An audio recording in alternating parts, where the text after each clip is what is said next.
এইবার আসুন যে সাবজেক্ট আমাদের সমাজে একান্ত প্রয়োজন, education life of holy prophet রাসূল সাল্লাল্লাহু আলাইহি সাল্লামের শিক্ষা জীবন।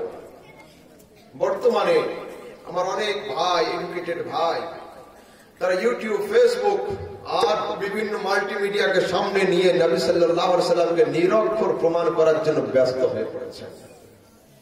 অনেক বক্তা সাহেব তারা চ্যানেলে বসে ব্যাখ্যা করছেন নিরক্ষর শব্দের অর্থ হয়তো গ্রামগঞ্জের মানুষ বুঝবেন না, সেই জন্য তিনি ব্যাখ্যা করে দিচ্ছেন নিরক্ষর তাকে বলা হয় যিনি আলিফ বা তা ওয়াহিদ ইসনাইন সালাসা 1 2 3 গুনতে জানতেন না। হায় আফসোস, আমার নবী আলিফ বা তাও জানতেন না। আমি আপনি কোরআন পড়ছি, হাদিস পড়ছি, মুহাদ্দিস মুফতি সব হয়ে গেলাম, আর আমার নবী আলিফ বা তাও জানতেন না। শুনুন, আগে লজিক্যালি 2-4টি পয়েন্ট শুনুন, তারপরে সরাসরি কোরআন হাদিস পেশ করব। সমাজে বিচার হয় না, হয়তো বিচার। একদিন হযরত বিচার করলেন, বিচার শেষে সালিসনামার উপরে, রায়ের কাগজের উপরে 2 পক্ষের সই করাতে হয়। বিচার শেষে তিনি আওয়াজ করলেন, হযরত বাবু তোমার আব্বাকে ডাকো, কাগজে সই করতে হবে। বাম দিকে বলেন তোমার আব্বাকেও ডাকো, কাগজে সই করতে হবে। ডান দিককার ছেলেটা বললো আব্বু আসুন, সই করে দিয়ে যান। বাম দিককার ছেলেটা আস্তে করে বললো আব্বা আসেন, টিপ দিয়ে যান। ভালো করে বুঝুন, ডান দিককার ছেলেটা জোরে আওয়াজ করলো আব্বা আসেন, সই করে যান। বাম দিককার ছেলেটা বলছে আব্বা আসেন, টিপ দিয়ে যান। আমি জিজ্ঞেস করছি বাবু তুমি এত আস্তে করে বললে কেন? 50 জন লোকের সামনে আমি কি করে প্রকাশ করি আমার আব্বা লেখাপড়া জানে না, টিপ দিবে। সেই জন্য আব্বার দোষকে লুকিয়ে রাখার জন্য আস্তে করে ডাকলাম আব্বা আসেন, টিপ দিয়ে যান। আমি স্যালুট করি সেই পুত্রকে, যে পুত্র আপন পিতার দোষগুলোকে লুকিয়ে রাখে। কিন্তু আমি জিজ্ঞাসা করছি হে যুবক, তুমি 50 জন লোকের সামনে তোমার পিতার নিরক্ষর হওয়াকে প্রকাশ করতে পারছো না, আর চ্যানেলে বসে জগৎগুরু মুহাম্মদকে নিরক্ষর প্রমাণ করতে চাইছো? এটাই তোমার ঈমান? এবার আরেকটু আগে আসুন। আজকের জলসায় বিজ্ঞাপন আমি দেখলাম, আমাকে প্রধান বক্তা করেছেন আপনারা। কেন? অল্প হলেও এডুকেটেড, সম্পূর্ণ আনএডুকেটেড কিন্তু আমি নয়।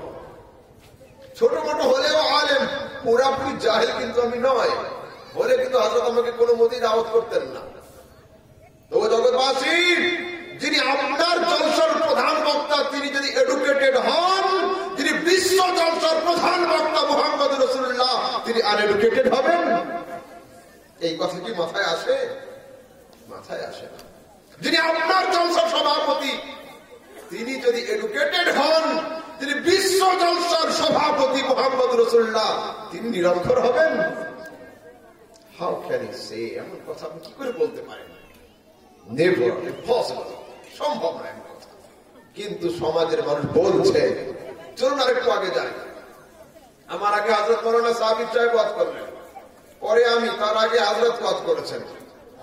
আমি আসবো, মাওলানা সাবির আসলেন, এর জন্য আপনি কি ব্যবস্থা করেছেন? একটা বিজ্ঞাপন আর একজনকে মাইক দিয়ে এলাকাটুকু ঘুরিয়েছেন। এটা আমার আগমনের প্রস্তুতি। কিন্তু যখন জগতের প্রধান বক্তা মুহাম্মদ রাসূলুল্লাহ আসছেন, তো আল্লাহ পাক আমার নবীর আগমনের জন্য জবুর, তাওরাত আর ইনজিলকে নবীর আগমনের বিজ্ঞাপন করে জগতে পাঠিয়ে দিয়েছেন। সুবহানাল্লাহ, সুবহানাল্লাহ। আমি আসবো তো একজন মাইক নিয়ে এইটুকু ঘুরেছিল, কিন্তু আমার নবী আসবেন, তো নবী আসার আগে আদমকে পাঠিয়েছেন, নূহকে পাঠিয়েছেন, দাউদকে পাঠিয়েছেন, ইসহাককে পাঠিয়েছেন, নিয়ার অ্যাবাউট 1,24,000 প্রফেট এসেছেন। কেন? আমার নবীর আগমন দিবসের এলান করার জন্য। ইয়াতি মিন বাদি ইসমুহু আহমদ, আরে আমার পরে আসবে তার নাম হবে আহমদ। ये तो আপনার আমার মুস্তাফার জন্য এই অবস্থা। কিন্তু এই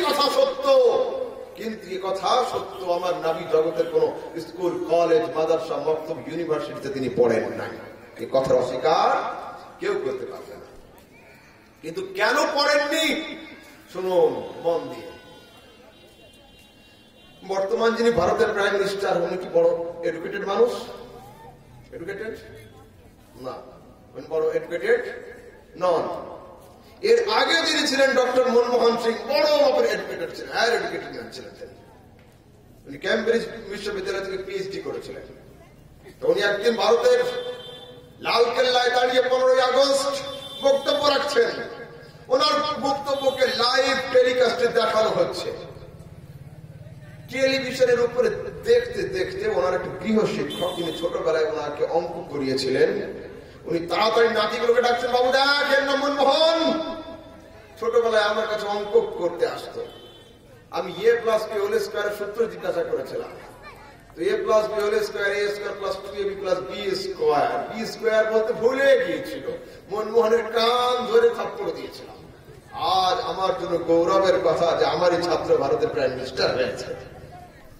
এমত অবস্থায় ওনার আরো একজন গৃহ শিক্ষক, যিনি ছোটবেলায় ইংলিশ পড়িয়েছিলেন, উনি বলছেন, বাবু দেখ এর নাম মনমোহন, ছোটবেলায় আমার কাছে ইংলিশ শিখতে আসতো। অ্যাম্বিশন, নেশন, ইন্টারন্যাশনাল, ফ্যাশন, এই সমস্ত শক্ত শক্ত বানানগুলো জিজ্ঞাসা করেছিলাম। ছোট মনমোহন উত্তর দিতে পেরেছিল না। ছোট মনমোহনকে কান ধরে আমি কান মুচড়ে দিয়ে নীল ডাউন করিয়ে দিয়েছিলাম। আজ আমার সেই ছাত্র ভারতের প্রাইম মিনিস্টার। কি বোঝা গেল? যে আপনি যত বড় শিক্ষক হন না কেন, আপনার উপরে শিক্ষক স্যার একজন থাকবেন। আপনি যত বড় প্রফেসর হন না কেন, প্রফেসর স্যার একজন থাকবেন। যত বড় লয়ার হন না কেন, লয়ার স্যার একজন থাকবেন। যত বড় হাফিজ হন না কেন, হাফিজ স্যার একজন থাকবেন। যত বড় মুফতি হন না কেন, মুফতি সাহেব শিক্ষক একজন থাকবেন। কিন্তু আল্লাহ পাক বলেন, নবী তুমি জগতে যাও, ইয়াতলু আলাইহিম আয়াতিনা ওয়া ইউযাক্কিহুল কিতাব ওয়াল হিকমা, জগৎবাসীকে জ্ঞান বিজ্ঞান দান করো, কোরআন পাঠ করে শোনাও। আর হে নবী, আমি তোমাকে জগতের কোন স্কুল, কলেজ, মাদ্রাসা, মক্তব, ইউনিভার্সিটিতে এই জন্য পড়ার চান্স দিইনি যে তুমি সবার মাস্টার হবে, দুনিয়াতে কেউ যেন তোমার মাস্টার না হতে পারে। বেশক বেশক, সুবহানাল্লাহ সুবহানাল্লাহ। কি বোঝা গেল? আমার নবী জগতে কেন পড়েননি? তিনি সবার টিচার হবেন, তার টিচার যেন জগতে কেউ না হতে পারে। এত সুন্দর পয়েন্ট অফ ভিউ থাকা সত্ত্বেও আপনি প্রমাণ করতে চাইছেন নবী ছিলেন নিরক্ষর। আবার শুনুন, এখানে হাই স্কুল কোথায় আছে? বাবু ডিঙ্কুর কোথায়? Raninagar high school. Raninagar high স্কুলে সাপোজ একটা নতুন স্যার এসছে, হলো। আব্বা, আমি যে স্কুলে পড়েছি চক ইসলামপুর শ্রীকৃষ্ণ চম্পালাল মাহেশ্বরী উচ্চ বিদ্যালয়, এই স্কুলে নতুন স্যার এসছে একজন। এক সপ্তাহ অঙ্ক ঠিকঠাক করিয়েছেন। এক সপ্তাহ অঙ্ক করানোর পরে এ প্লাস বি হোল কিউবের সূত্রে কি আপনি পারছেন না ঠিকঠাক। ছাত্ররা হেডমাস্টারকে দরখাস্ত লিখেছে, আমাদের নতুন স্যার ঠিকঠাক অঙ্ক করাতে পারছেন না। এ প্লাস বি হোল স্কয়ার পর্যন্ত ঠিক ছিল, তার উপরে আর হচ্ছে না ওনার দ্বারা।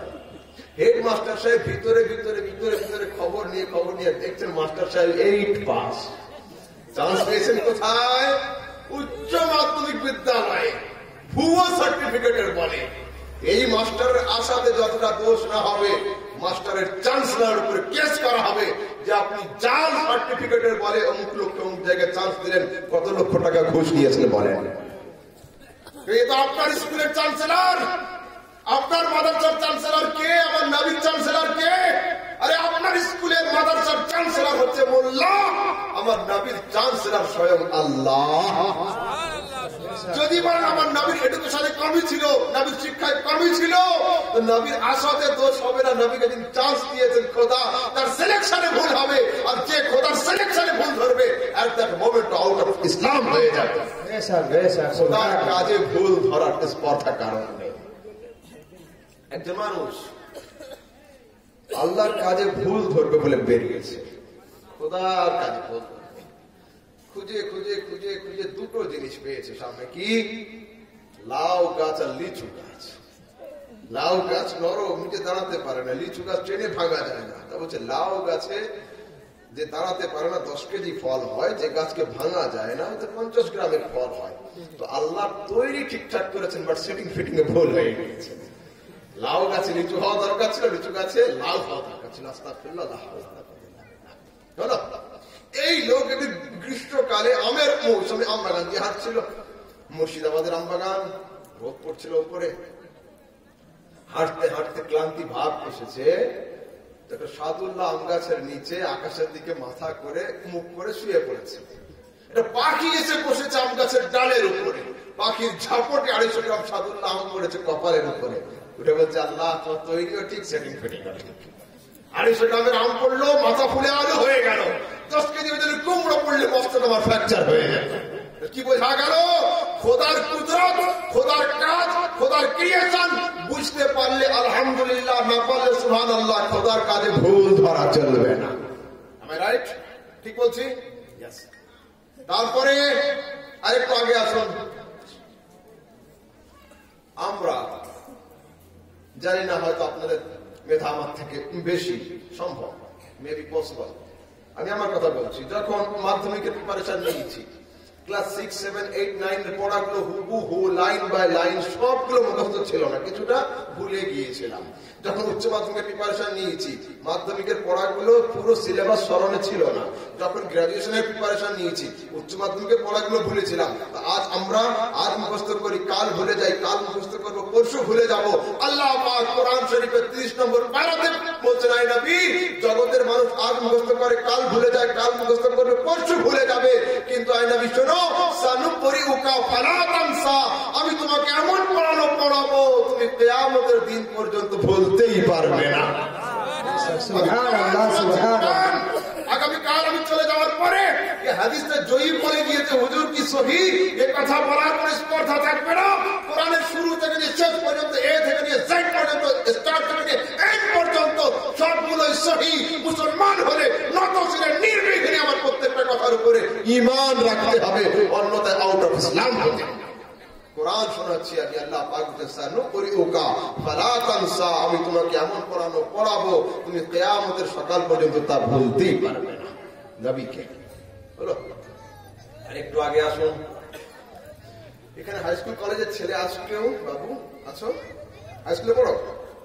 আচ্ছা, স্কুল এখন হয়তো তোমাদের ছুটি, কলেজ বন্ধ। একটা কাজ করো, স্কুল যখন খুলবে, স্কুলে যাবে তোমরা সবাই, প্রেয়ার লাইন কমপ্লিট হয়ে যাবে। প্রেয়ার লাইন কমপ্লিট হওয়ার পরে সবাই আপনার ক্লাসের দিকে যাবে।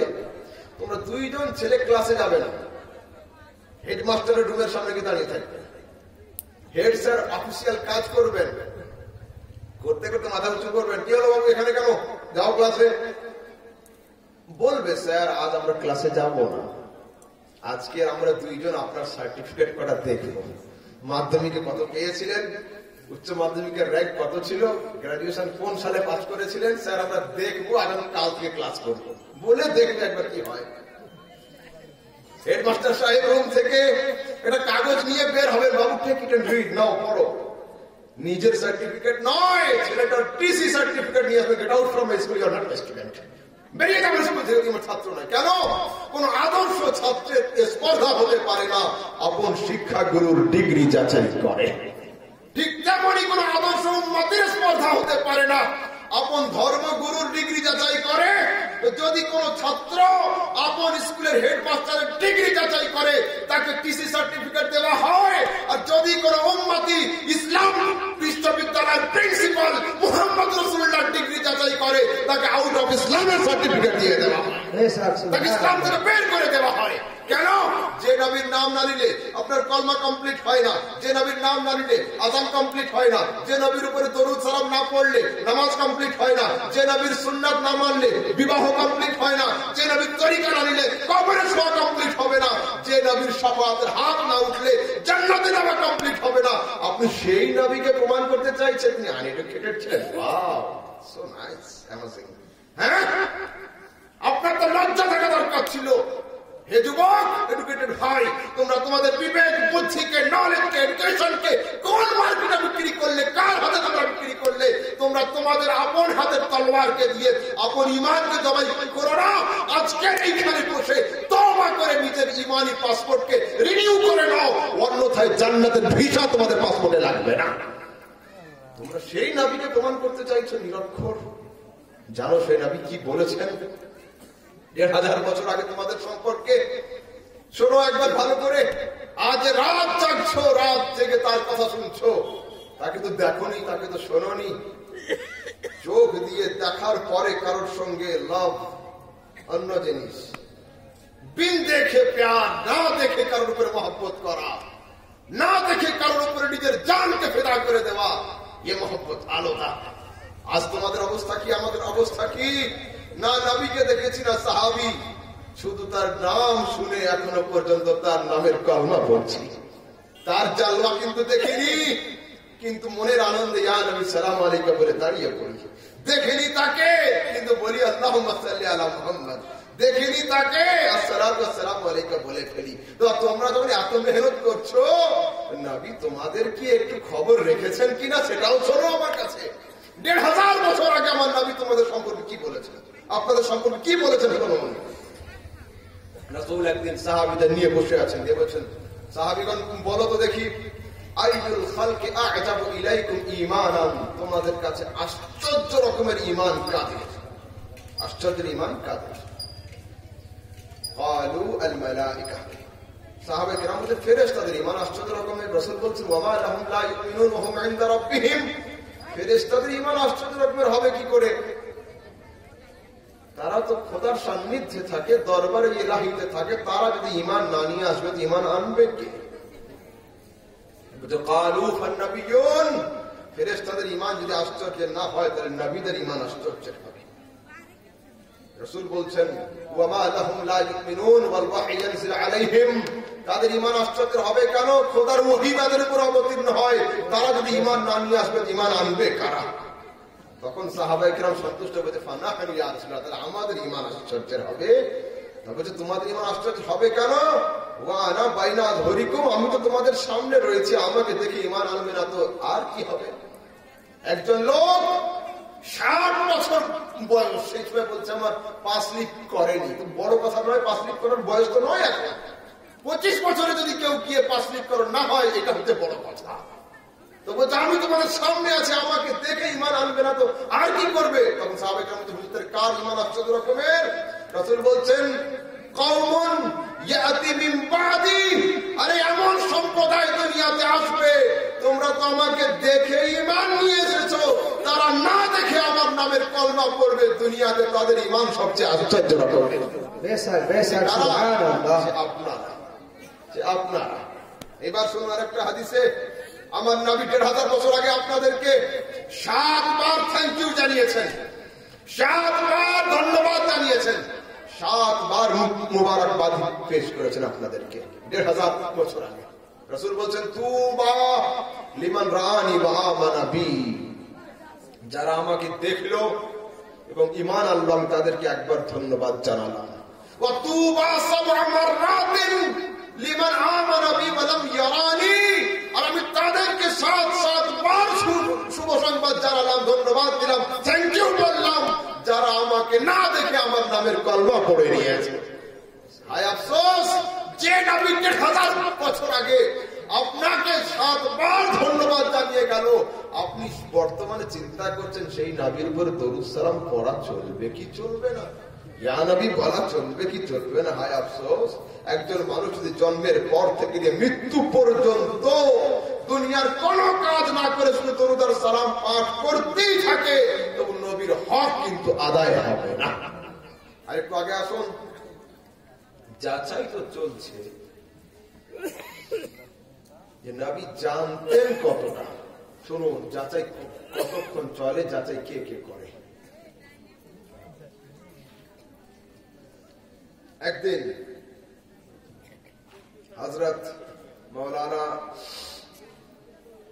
রেজাউল করিম সাহেব আর সামনে বাবুকে নিয়ে আমি শেখপাড়া গেলাম মার্কেট, জামার কাপড় নেব। একটা কাপড় দোকানদার বের করলো, ও হাত দিয়ে বলছে হুজুর এটা হলো আর না হলো, এটা 50% কটন, একটু ভালো কাপড় নেন, গরমের সময় পরে আরাম পাবেন। ঠিক আছে, বের করলো। আর একটা কাপড় দোকানদার বের করেছে, আমার হযরত হাত দিলেন, দিয়ে বলছে আহমদ ভাই, ছোট ভাই, এই কাপড়টা 80% কটন, একটু ভালো কাপড় না, গরমের সময় পরে আরাম পাবে। ঠিক আছে, দোকানদার একটা কাপড় বের করলো 100% কটন, 3 মিটার কাপড়, ১,৫০০ টাকা পে করে কেটে নিলাম। এই কাপড়টা কাটার পরে কি আর কারো হাত দিয়ে যাচাই করাবো? কাপড়টা যতক্ষণ দোকানদারের ছিল ততক্ষণ আমার হাত, তার হাত, তার হাত, তার হাত, সবার হাত যাচাই করছিল। কাপড়টাকে যখন আমি নিজের কাপড় বলে কেটে নিয়ে নিয়েছি ব্যাগে, আর কারোর হাত দিয়ে যাচাই করাবো না। বিয়ের আগে ছেলেরা মেয়েদের 50টা খুঁত বের করে, মেয়েরাও ছেলেদের 10টা খুঁত বের করে, কিন্তু যেদিন এই ছেলে আর এই মেয়ে বিবাহ বন্ধনে আবদ্ধ হয়ে যায়, এই ছেলে কিন্তু ওর সম্পর্কে একটা নেগেটিভ পয়েন্ট আর শুনতে রাজি নয়। কেন? যতক্ষণ পর্যন্ত অমুকের মেয়ে ছিল ততক্ষণ যাচাই হচ্ছিল। যখন মেনে নিয়েছে শি ইজ মাই ওয়াইফ, আজ থেকে আমার স্ত্রী, আর কোন কথা শুনতে রাজি নয়। ও জগৎবাসী, যারা নবীকে যাচাই করে তারা কারা? আমি আপনি নবীকে যাচাই করি না, আমি আপনি কে? তারা যাচাই করে নবী নূর না মাটি, গায়েব জানতেন কি জানতেন না, হাজির নাজির হতে পারেন কিনা, এডুকেটেড ছিলেন না আনএডুকেটেড ছিলেন, ইন্তেকালের পরে কবরে আছেন না মরে মাটির সঙ্গে মিশিয়ে গিয়েছেন। তারা ধাপে ধাপে, পায়ে পায়ে, স্টেপে স্টেপে, কদমে কদমে নবীকে যাচাই করে।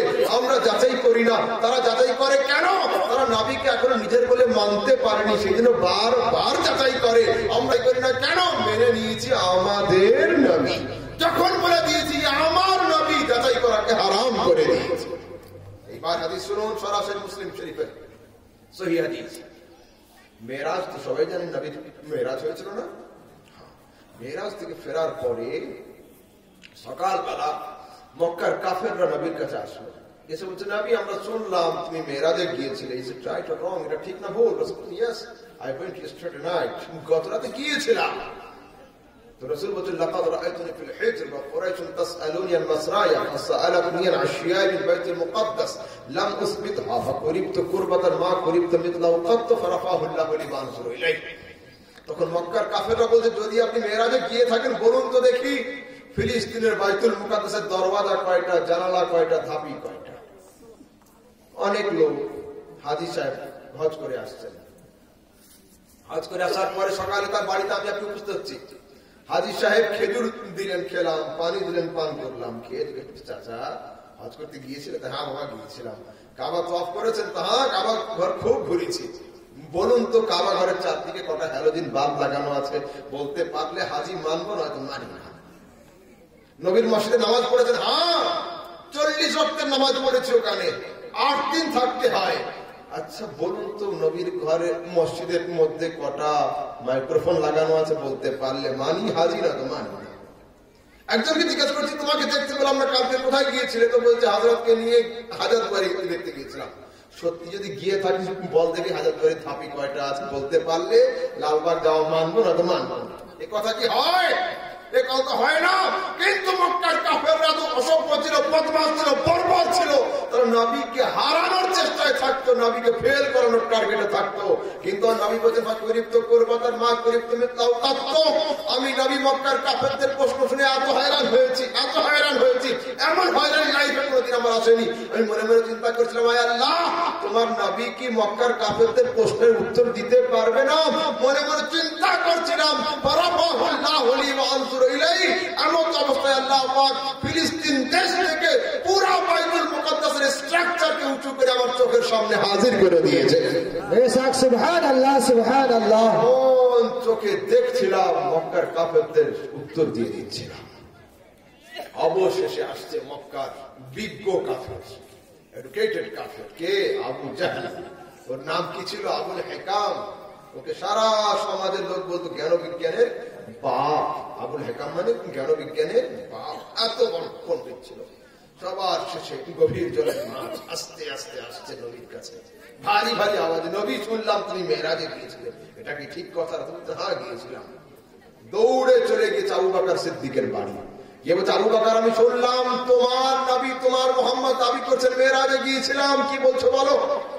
আবু বকর সিদ্দিক উত্তর দিয়েছিলেন, আমার নবী কোনো অবাস্তব দাবি করবেন না, আমার নবী কোনো অবাস্তব কথা বলবেন না। আবু জাহল বলেছিল, বিশ্বাস না হলে যাচাই করে এসো। তিনি মসজিদে বসে বসে দাবির উপরে অটল আছেন, তিনি মেরাজে গিয়েছিলেন। আবু বকর সিদ্দিক যাচাই করার জন্য নবীর কাছে যান নাই, ওইখানে বসে বসেই বলেছিলেন, যদি আমার নবী দাবি করেন মেরাজে গিয়েছিলাম, তিনি সঠিক দাবি করেছেন।